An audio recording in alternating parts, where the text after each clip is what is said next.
Nas histórias em quadrinhos do Snoopy, Lucy pergunta a Charles Brown: por que estamos aqui na Terra? Ao que ele responde: para fazer os outros felizes. Ela pensa por um momento e então pergunta novamente: e por que os outros estão aqui? Amigo, a reciprocidade deve ser, ou pelo menos deveria ser, um dos conceitos centrais da vida do cristão. A expressão amar uns aos outros aparece uma dúzia de vezes aí no Novo Testamento.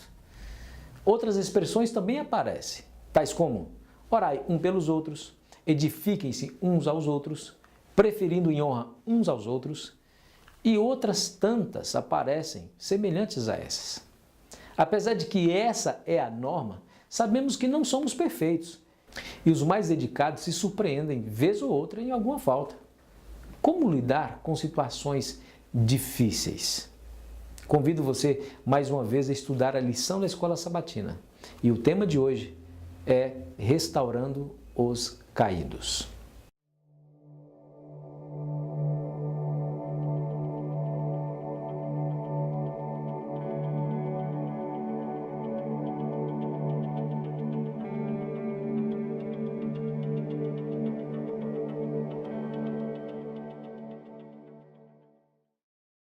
Irmãos, se alguém for surpreendido em algum pecado, vocês que são espirituais deverão restaurá-lo com mansidão.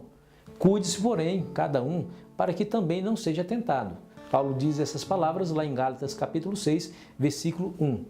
Paulo agora se concentra nas relações interpessoais dos membros da igreja. Paulo apresenta aqui um caso hipotético de um cristão que de repente tropeça, cai e comete pecado. O termo aqui, surpreendido, indica que não se tratava ali de um caso de desobediência deliberada, voluntária. Agora, resta uma pergunta: por que Paulo usa essa ilustração? Amigo, deixa eu lhe dizer uma coisa.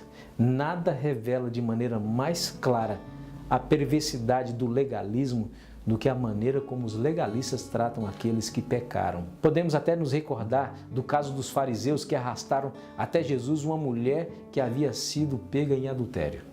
Os legalistas não precisam de fatos, precisam apenas de suspeitas, de boatos. Sua imaginação, a sua presunção, encarrega-se do resto. Paulo mostra aqui como os cristãos devem tratar aqueles que erram, aqueles que caem.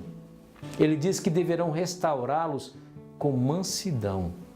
Como um osso quebrado que precisa ser colocado no lugar para que haja saúde no corpo, assim a misericórdia e o amor nos levará em direção à restauração daqueles que precisam de uma mão amiga para se levantar. Por que será que tantas vezes falamos mal das pessoas com quem estamos aborrecidos? Às vezes denegrimos o seu caráter. Afinal, por que nos tratamos de irmãos se às vezes vivemos como inimigos?